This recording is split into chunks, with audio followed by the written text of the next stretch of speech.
ម៉ែបងប្អូនអំពូមីងក៏ដូចជាយុវជនយើងបាទជួយឆ្លើយទាំងអស់គ្នាផងណាខ្ញុំចោទជាសំណួរទៅហើយបើគិតចាប់ពីថ្ងៃដែលសៀមបានចាប់បងប្អូនវីរៈកងទ័ពយើងទាំង18រូបទៅរហូតដល់ថ្ងៃបាទដែលត្រូវបានកំណត់ដោះលែងមកវិញនេះ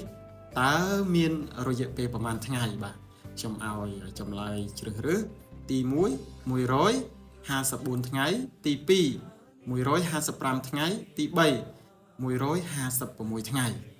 បាទសូមជួយឆ្លើយទាំងអស់គ្នាណាបើបងប្អូនណាឆ្លើយត្រូវខ្ញុំឲ្យបន្ទុកល្អឈ្មោះថាជាអ្នកដែលតាមដានដោយយកចិត្តទុកដាក់បាទព្រោះថាមិនមែនជារឿងមួយដែលយើងឆាប់ភ្លេចនោះទេព្រោះថាទើបនឹងដោះលែងថ្មីម្សិលមិញនឹងទេណាបងប្អូនបាទខ្ញុំដាក់ចោតជាសំណួរនេះគឺចង់ដឹងថាតើបងប្អូនចាំកម្រិតណាព្រោះមួយទៀតខ្ញុំយល់ថាបងប្អូនប្រជាពលរដ្ឋខ្មែរយើងបាទឆាប់ភ្លេចជាពិសេសរាល់ការប្រើប្រាស់តំណែងរបស់ចៅសៀម